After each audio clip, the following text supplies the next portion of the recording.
Hindi madali yan. Hindi madali. So it took us a while. So our number of invoices went up by 10 times. So in 1 year, the number of invoices that I had to write went up 24 times. By the time I landed, meron na kaming, we've been accelerating it. 2 years ago, 2023, we grew 40%.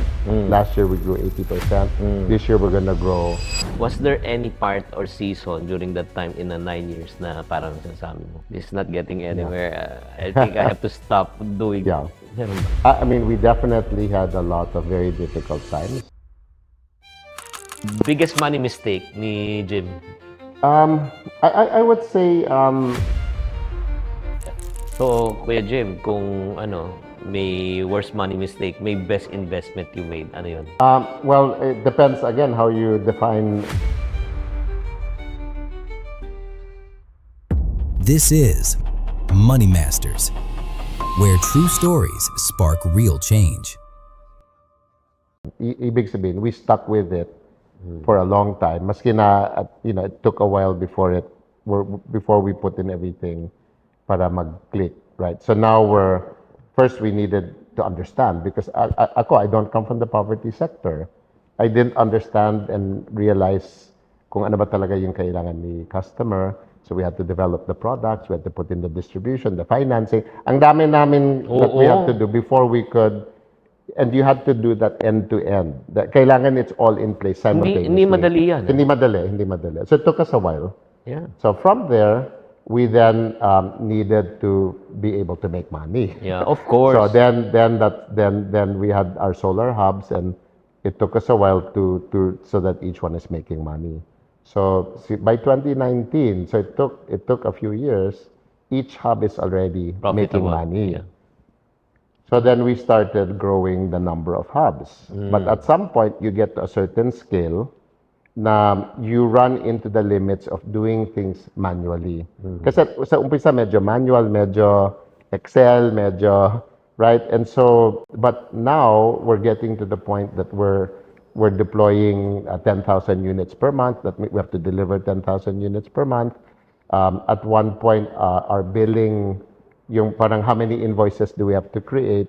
Kasi before we used to invoice si partner, but at some point the partner said, kasi partner bank sabi niya, instead of invoicing me, why don't you invoice yung nanay directly? So our number of invoices went up by 10 times. So in 1 year, the number of invoices that I had to write went up 24 times na manual. So we, in the last couple of years, we really reached the point now we really have to put in place now the infrastructure, the systems, so we can scale up to the next level. Yeah. So our growth we've been accelerating it. 2 years ago, 2023, we grew 40%. Last year, we grew 80%. This year, we're gonna grow more than 80%. Guys, ito lang, let me tell you a secret which I've learned from this business model and system. Mahirap lang to sa umpisa, pero pag na-set up mo siya, ito na yung parang pinaka-distribution system mo Ang hirap talaga ito na collection, pautang, Delivery. maniningil, delivery, after-sales service, training, lahat. Pero itong good news, once na-set up yan, yan ay magiging pipeline mo, yun nga, to help alleviate them, di ba? Hindi lang electric, pati tubig, pati Yan.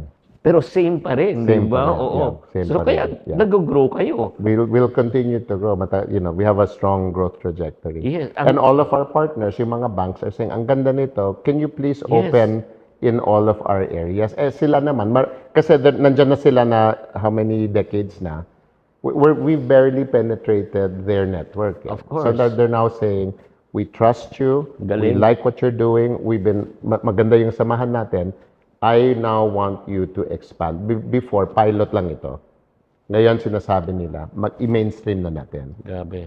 So, long faithfulness. And you have to have a good model that you can replicate. And kasi you cannot scale it if you cannot replicate it. So, unang-una, you make it work and then put it together so na madaling i-replicate. Ito na yung mga playbook, ito na yung mga process manual. Once you can replicate it, then you can scale it.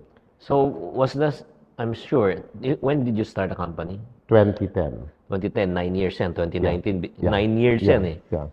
Was there any part or season during that time in the 9 years na parang sinasabi mo, this is not getting anywhere. I think I have to stop doing. Yeah. Meron ba?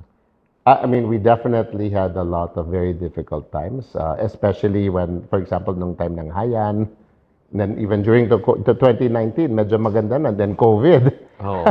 So, just when we were COVID, kasi nung COVID, we had to stop all of our operations Oo nga. completely. Hindi Oo ka nga. pwedeng Travel. gumalaw. Yeah. So, but I think for me, what was very important was that at any point in time, when things were difficult, things were low, because I think by this time I had learned how to trust God. And yung tanong ko lang is, Lord, is this what you want me to do? Kasi maski na mahirap, if this is what you want me to do, at least I have the confidence that I'm on the right track and we should just continue. Right? So it's that kaya long faithfulness in the same direction. But yung critical dyan, yung ano yung direction. Tama. So the critical thing is if I'm sure that this is the right direction, because not because of this is my plan and my strategy, but because this is what the Lord is saying. Wow. This is where I want you to go, and it's also timing din. This is when I want you to go. Then what's nice, the way that I was able to discern that is at those critical moments, ang daming beses nangyari that the Lord basically encouraged me, and we needed money, He sent money. I needed people, He sent people. Wow. During Hayan, we sold, kasi during Hayan, people needed solar. So we sold out all of our stocks. Tapos tinawagan ko yung suppliers natin, give me all your stocks kasi ano kailangan sabi? dito. They said, pay first. And then I said, but emergency, can you give me 2 weeks, or give me terms 2 weeks, 4 weeks. So sabi na, then they said, how much? I said, give me 1 container. Magkano yan? That's $250,000. Sige, call. So on the way, pero wala akong pera. So then I went on, at this time I was actually going on I had a board meeting overseas, and I was debating, do I leave or do I stay? But I said, wala naman akong stock, so wala akong magagawa. So I left, and then as part of that, I was tapping people, potential investors and donors. Before I left, I sent out emails. By the time I landed, meron na kaming $250,000. Wow. God is good. God is good. And the funny thing was then that sold out right away. Then I needed to do that again, $800,000 naman. Grabe. Right? But then the Lord delivered, right? Yeah. So He's always been faithful. He's always encouraged. Yeah.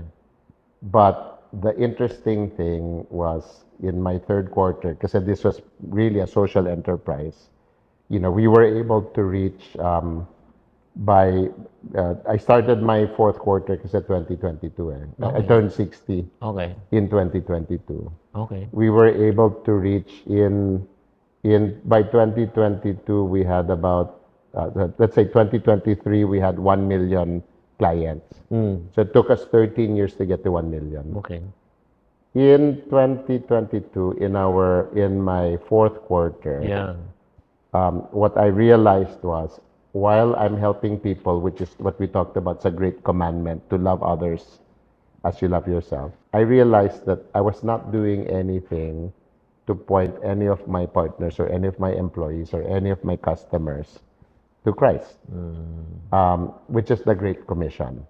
Yeah. And so in 2022, what I learned or what I realized is I can use my business not just to help people, but also to advance God's kingdom.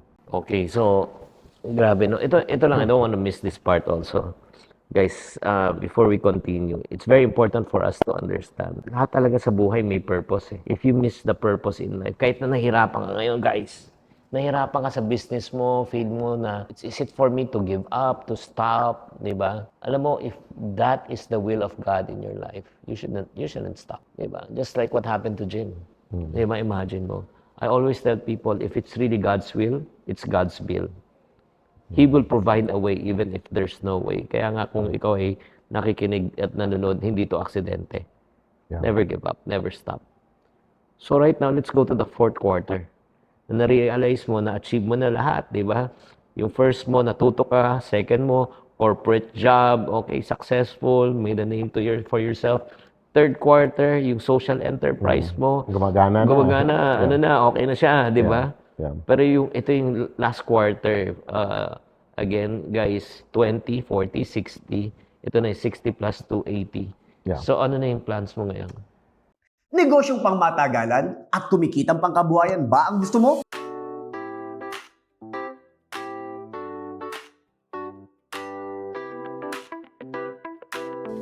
Mag-franchise na sa Rigasco. So what I realized, which I kind of mentioned kanina, is if you want to solve the difficult problems, you have to do it through business. The problem is business fundamentally has been corrupted. Companies exploit their workers, companies don't pay their taxes, maraming lagay-lagay. And so, in fact, di ba, you know people and they're your friends and then they say, bro, sorry negosyo lang ito. Which somehow means that because it's business, you could do things that we all know are not right. Unfortunately, that is most businesses in our country, unfortunately. So as a result, even though we are the largest Christian nation in Asia, because we're not living our values in the way we do business, we're still a poor country, right? And so what I came to realize in my fourth quarter is the Lord is calling me to do what I can to redeem business, to redeem it, to bring it back to the way that it should be, the way that God designed it to be. So parang ang mangyayari, gusto mo magkaroon ka ng proof of concept and model Exactly. na okay lang to balance profit and purpose. Yes. Di ba? And values. Oh, and And values. values, So, yeah. pwede kang kumita Right. without compromising your values. Correct. Wow. So we call that a redemptive business. Okay. So kung redemptive business, number one, business siya. So by definition, it's a business. It should be profitable. It should be able to compete. It should be able to win. You want it to grow, right? It's a business. It's a no compromise. It's a business. But secondly, dapat the business exists to have impact. It shouldn't just exist to make money for it should fundamentally be solving a problem. And then thirdly, and that's what we were already doing in the third quarter. Yeah. The third part, which is what I had missed before, was to be intentional about transforming the lives of not just the customers, but also my employees, my stakeholders. And what do we mean by transforming lives? We have a lot of clients, very rural areas. We're now working with local pastors. So ito we've now partnered with the Philippine Council of Evangelical Churches, PCEC. It's headed by Bishop Noel Pantoja. They have over 50,000 rural churches in their network. And these are very small churches, very remote, very rural, but they're reaching out to the poorest of the poor. So ngayon, meron kaming program na if these pastors are reaching out to the community, we can come alongside and magkakaroon ng solar yung community, and they get physical light, but then the pastors are bringing spiritual light. So when we work now, hindi lang matutulong sa iyo yung may ilaw ka na. Meron ka ring values transformation. Galing. So that's yan na yung fourth quarter ko is how do we do business in a different way but to help people, but also use business in order to transform lives from a values and spiritual standpoint. Yeah, guys, you have to understand, no? Parang this is not trying to convert, but this is lahat ng mga tao na may financial needs, meron ding spiritual needs. Yes. Kaya nga, 'di ba? Yun nga. Yung parang Jesus is the light of the world Yeah. 'di ba? It brings light. And likewise, physical light kailangan talaga. Pero importante yung magkaroon na rin ng spiritual awakening Yeah. para magkaroon sila ng pag-asa. And it gets into values. For example, right now, we are starting to roll out Starlink, which is internet. Ay, oo even- naman, grabe Okay, yun. so we all know that the internet, there's so many good things. Yeah, But we also know there are many downsides. tama. The Philippines is number 1 in the world in online sexual Pornography. pornography at saka exploitation of children. And then, sa Asia, number 1 na tayo sa online gambling. Yes, also, malaking problema yan. So, I feel it would be incredibly irresponsible of us to roll out internet, kikita ko dyan, without bringing Education. education on values. Yeah. Kasi ultimately, this is about values eh. Kaya ito yung parang, in a way, spiritual and values side eh. Wow, So that's what's happening now in our fourth quarter. galing. Hindi lang social business. Hindi lang pera-pera. Pero oo. meron ding redemptive Galing. side. And I'll tell you what, when we dedicated our company in 2022 to become a redemptive business, parang reincorporated eh. So we incorporated in the SEC. Parang ano yan eh, no? Yung parang kinasal ka, ano tawag doon? Parang renewal of vows. So in our case, diba, 2010 sa Security and Exchange Commission. Oo. So 2022, SEC din, but Kingdom SEC, Oo. Society of Enterprises for Christ. Yeah. So we committed our company to becoming redemptive. You know, since then, it took us 13 years to reach 1 million users. Ngayon, In 2 years, we reached 1 more million. We're now 2 million. grabe. Amazing. So the Lord was waiting na once we made this commitment, talagang nag-open yung floodgates. Grabe, no? Okay, let's now go to the practical side right now. Okay. Oh, biggest money mistake ni Jim. I would say, if you just talk, let's say, financial lang, Oo.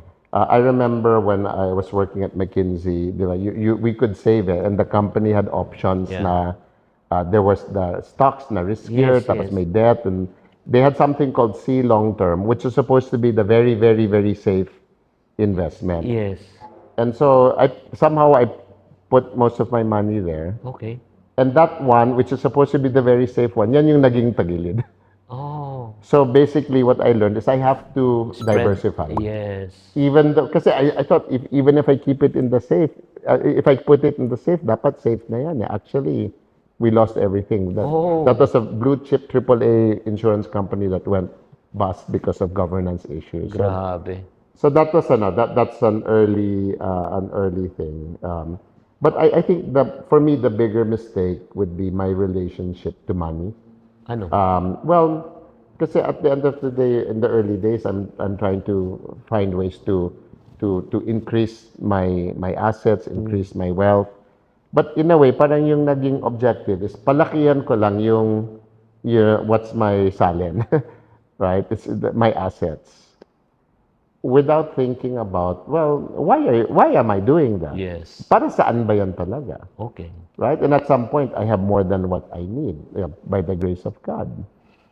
But I'm still in that mode. It was only, again, in the last 2 years when I realized that I can use business, I can use my money in order to really advance God's Galing. kingdom. So parang naging what convinced me is if kasi I'm also senior na eh. So you start thinking a little bit about what's going to happen at the end. And we know we cannot take it with me. And so the Lord is going to ask, what did you do with everything that I gave you? Wow. Right? Just like the parable of the talents. And so at the end, it's like, well, did I use these resources for myself or did I use it for advancing God's kingdom? So guys, ito lang pick up lang tayo. Number 1, it's very important for you to learn how to diversify. Never put your eggs in one basket. Number 2, again, you must understand, don't work yourself to death. At the end of the day, you just need to learn how to ask yourself, how much is enough? Magkano talaga eh? Alam mo yun na na-realize ko, kahit 7 ang bahay mo, gabi-gabi isang kama lang. Tama. 7 ang sasakyan mo, paglabas mo, isa lang Yung masasakyan kama, mo. ganun ng kalaki yan. Oo, kahit na 10,000 square meters sa bahay mo, di ba? So, guys, again, we're not under, yung parang undermining na hindi mahalaga yung pera or hindi yun. Ang ibig ko lang sabihin is, pag umabot ka na nakaka-survive ka na, di ba? Lagyan mo ng limit. So what advice can you give naman to the young professional who want to serve also and want to be financially Yeah. secure? I think the good news is there's now this growing movement that we can serve through business. Kasi noon, if you want to serve through mag-NGO ka or mag-government ka. But now, I think increasingly, there's more and more parang social enterprises. yeah. So that's why you also, and there's more funding for impact-oriented businesses, for, businesses that are solving problems. In fact, you can get venture capital for this. So I would say that in many ways, you don't need to compromise as much.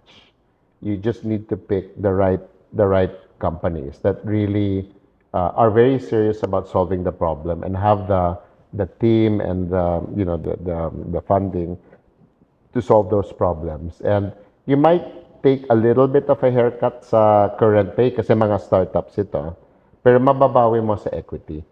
Right? Like we give our, our talents, shared sa equity. So, okay naman yung salary. It's not as much as, it's not the maximum they could earn. Pero yung share values naman has been growing very, very quickly. Yeah. So, Kuya Jim, kung may worst money mistake, may best investment you made, ano yun? Yeah. Well, it depends again how you define best Okay. So sa akin, multiple bottom line ako dito. Paano? Well, so siyempre, our traditional metric is the financial side. Yes. So, when the company that we set up, if I look at the shares when I bought yung funding ko sa umpisa, the value per share, 100 pesos per share, the value of the company is now 100 times that. Wow. So, kung 100 pesos per share ngayon, then it's 10,000 pesos per share now. So, 100 times return, 100x na yan. 100x, that's a very good investment sa financial. But I think the other one is, ano naman yung naging return in terms of social return on investment. So ito naman yung impact natin, yung pagtutulong sa tao. So that's why we're now at 2 million users. Those users have saved, billions of, like 4 billion pesos. And we've reduced CO2 in the planet by 450,000 tons. So that money could have gone to charity to address those issues, but we did it through business. We were able to scale up much more than any charity. So yung impact is also high, diba? And then the third one, which is now the new metric, is ano naman yung nangyayari in terms of our ability to transform people. Yung first focus ko is our own employees. Kasi we work in very rural areas. So sa totoo lang, yung mga frontliner namin, they come from very, very challenging backgrounds. Former jeepney driver, former, tindera sa market.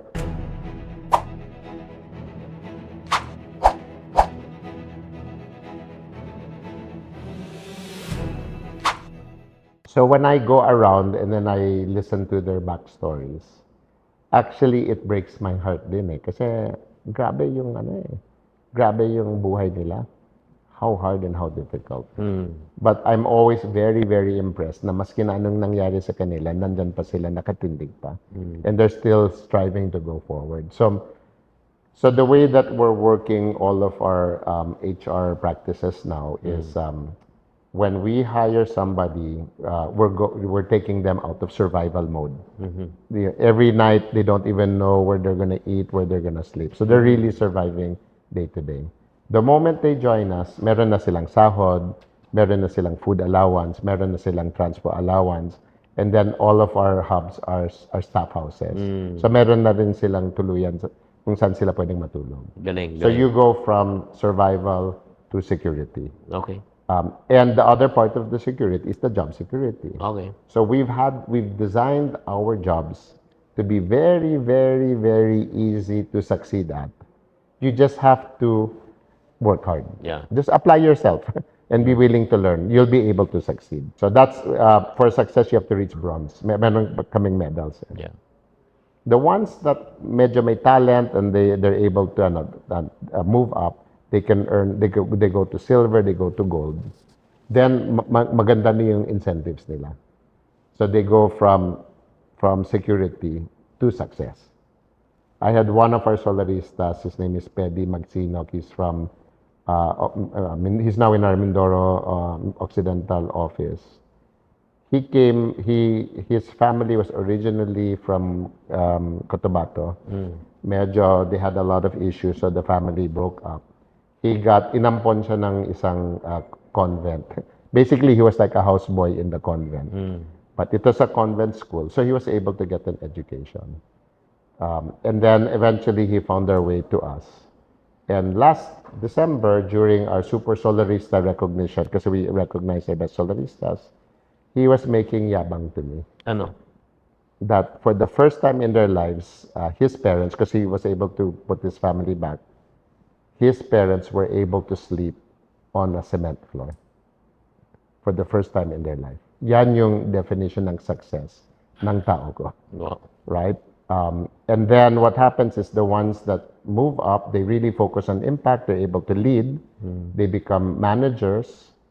Marami na sila, they can then see the people they're helping, whether it's the clients or whether it's their own team members that they're bringing up. So parang nagiging, hindi lang success, which is their success, nagiging significance na. Yeah. Right? That their life matters. Wow. Noon mahirap sila. Mahirap yung lolo, mahirap yung tatay, mahirap ako. I'm not important. My life doesn't matter. That's the starting point. Ngayon, they realize, they reach financial success, but more importantly, they realize now that what they do matters. Kaya nga may dignity na eh. May dignity. So looking back, Kuya Jim, what are you most proud of sa lahat naman na nangyari sa buhay mo? Sa four quarters nito. Yeah, I guess, again, it depends on how you define proud. The way that I look at it is, at the end of the day, God has entrusted to me, in a way, certain ministries, right? One ministry is my family. Another ministry would be this, like, for example, itong company that we've set up and all the employees there. Another ministry is, right now what I'm doing is the marketplace, the business, parang yung the business sector, let's say. So, I'm very proud that my kids, they're now, my oldest is 31, my youngest is 26. So all of them have graduated. All of them are very responsible kids. They're independent already. None of them are living at home.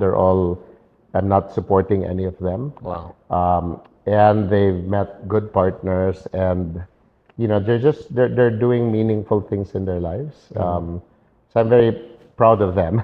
Okay. It's probably more my wife than me that brought them up. And then secondly, of course, yung sa company, that was another ministry given to me. I've been working on it for the last 15 years, and by the grace of God, it's really grown. It's having meaningful impact, and I think it now becomes an example that other business can look at and say, maybe we can do business like that. So yan yung third ministry ko, which is brand new, which is like, how do I influence other business people? Wow. To say, maybe I would like to take my business from being a regular business To a mission. to something that's mission-oriented or even redemptive. Galing. So that's now my ministries, parang more influencing other business owners. The good thing is, meron akong ipapakita. Well, I've done it. And then I know other people that have also done it, and say, maybe I can train you and help you Galing. to be like that. So I guess when I look at the word being proud, I look at it going forward, not looking back. Yeah. Right. When I'm standing in front of my Creator, Yeah. and he asks me, like he asked the guys in the parable of the talents, Yeah. I gave you these talents. What did you do with it? And I want to be able to say proudly, Yeah, well done. yeah, and that I did these things, and I want to hear, well done, good and faithful Yeah. servant, enter into my joy. Galing, galing. So if you could speak to your 30-year-old self, anong mapapayo mo sa sarili mo? I would say, go more quickly into redemptive business. It took me 4 quarters to reach it. I could have been doing it earlier, and I would have, in many ways, I would have been more fulfilled, because this is by far the most fulfilling phase of my life professionally. And at the same time, more impact. I could have had, if I had more time, I could have more impact. So, ano lang to, fast talk tayo. I don't know if you're familiar with this. You just choose one without Okay. explaining. I want no explanation. Yeah, no. Ayan. Okay. Kung kailangan lang, tapos tatanong Okay. kita. Kape o tsaa? Kape. Bedroom o barangay? Outside of the office, of course. Solar or power nap? Ano yung solar nap? Hindi, solar. Yung solar energy or power nap, matulog ka. Hindi naman ako nagsisiesta, de solar. The best decision you've ever made. Marrying my wife. Wow. First thing you do when you wake up? I thank God. And then I look at my phone and I open up YouVersion, which is the Bible app. Yeah. One thing people always misunderstand about you. I guess it's what's driving me to do what I do. Some people think that it's because it's for my success and my glory. But at the end of the day, it's for God's glory. Greatest Filipino value na talagang para sa'yo. I think it's generosity. No matter how poor somebody is, if you go to their home, they're willing to share their meal with you. Yung most difficult part of living the corporate life. Letting go of security. Yeah. One word to describe your younger self. Siguro very determined. And then legacy you want to live. I think it's what I mentioned kanina, that I want to be able to face my Creator and hear the words, "Well done, good and faithful servant." Yeah. Because that with whatever He gave me, every day of my life, I try to obey Him and do whatever I can, so that when I go home, it's a good tired. Yeah. I'm tired, but it's a good tired because I did the best what I could in line with what the Lord wanted. Great. So if there's someone who's watching us right now, yun nga, yung parang they're torn Yeah, between job security and then really pursuing their calling that God has given them. yeah. They're afraid, di ba? So what can you tell them right now? Well, at the end of the day, if you're really gonna follow God's calling, it depends where He's gonna call you. In my case, He called me to be an entrepreneur, and I started up a business from scratch. So I could not have done that if I didn't have some savings and some money put aside, yung puhunan para sa company, at saka I have a family, 3 young children, and my wife. So I think prepare, make sure that you're saving money. Know your numbers. I mean, you really need to, we really had to change our lifestyle dramatically. But that, and at the same time, build relationships. Because when you get into business, you will need those relationships, whether it's people who will come alongside to help, or whether it's people who will fund you because they trust you and they believe in you. So I couldn't have done it just with my own savings. I needed to tap into my broader network. My first investor was my roommate from college. Wow. Yeah. So, for those people who's feeling hopeless na lost kayo, believe me, huwag kayong matakot. Because God has given you the spirit of faith, not spirit of fear. God has given you, again, the spirit of faith, love, and sound mind. With your permission, Jim, is it okay for you to pray for people right now who are lost, confused, afraid, and so that they can take a leap of faith? Sige. Thank you. Lord, I just pray that your will and your plan will be made evident to everyone who's watching, because whatever your plan is for them, that's going to be the best plan. So give them that message, give them that guidance, give them that encouragement, send them the resources, send them the confirmation that they need, so that they will trust you, that they will have faith, that whatever you are calling them to do is where they should be going, no matter where they are, that they will have a realization that they understand what their true purpose is, and that they're able to take steps in order to move in that direction, in whatever time it takes, as long as they are looking forward and keeping their eyes on you. So I thank you, Lord, for blessing all of our viewers. I thank you for Chinky and for his ministry, his advocacy, for the whole production team. In Jesus' name. Guys, if you prayed that prayer, I just want to encourage you to type "I prayed" in the comment section so that we can stand with you And if some people wants to know more about your company, how do they get in touch with you? Well, we have our website, www.hybridsolutions.asia. Hybridsolutions.asia. Okay, and then his personal page, Jim Ayala ba? In my LinkedIn, so it's Jim Ayala. Jim Ayala. So thank you very much. Yep. Pero Thanks. syempre Thank you. last challenge na lang, but before we leave, Ano yan? makakatulong to sa mga solaristas at the same time, yung mga Yes, our Ipon Challenge. the Ipon Challenge. Oo, challenge them to start saving even at 20 pesos. Okay. And then once they put the money, let's say 320. You put the dot. Yes. And then they put the money here, Okay. the barya, and then the paper here. Nice. Once they complete this, they will have 60,000. No way. Yeah. Kasha ba yan dito? Kasha. Talaga. Many people have achieved that. And Praise God. I'll give you one set of my books Thank also. Thank you. Yan. Thank Yes, you. sir. Thank you very so much. Thank you. Maraming salamat. Yeah, thanks, So, thanks. guys, there you have it. I hope that you are enlightened. Please type in the comment section what are things that you have learned. And don't forget to follow and subscribe. Tatandaan, tamang karunungan, tamang disiplina ang susi sa pagyaman. Sarap basahin eh. Princeton, Harvard. I would say for a Filipino to study abroad in those prestigious school without any kasi scholarship nga. What was that experience? I guess I would say, Your surname is Ayala. Yes. And you work for Ayala. yes. Are you related with the Ayalas? When my father was on his deathbed, Oh. he told me and my older brother, I'm not leaving you much. Study hard and get a good education. Tell us about naman your journey. Paano ka naman napasok, bumalik sa Pilipinas? And then what was your first job when you came back? So I worked in 29 countries. Of course, BGC was one of my first projects. How much was it? Can you still remember when you acquired it? Magkano 30,000 pesos per square. Pero ngayon, magkano na Yeah. yun? Chinky Tan, with over 6 million Facebook followers, 2.8 million YouTube subscribers, and 2.4 million TikTok fans, is now all out to share with you the most practical, simplest path to lasting wealth.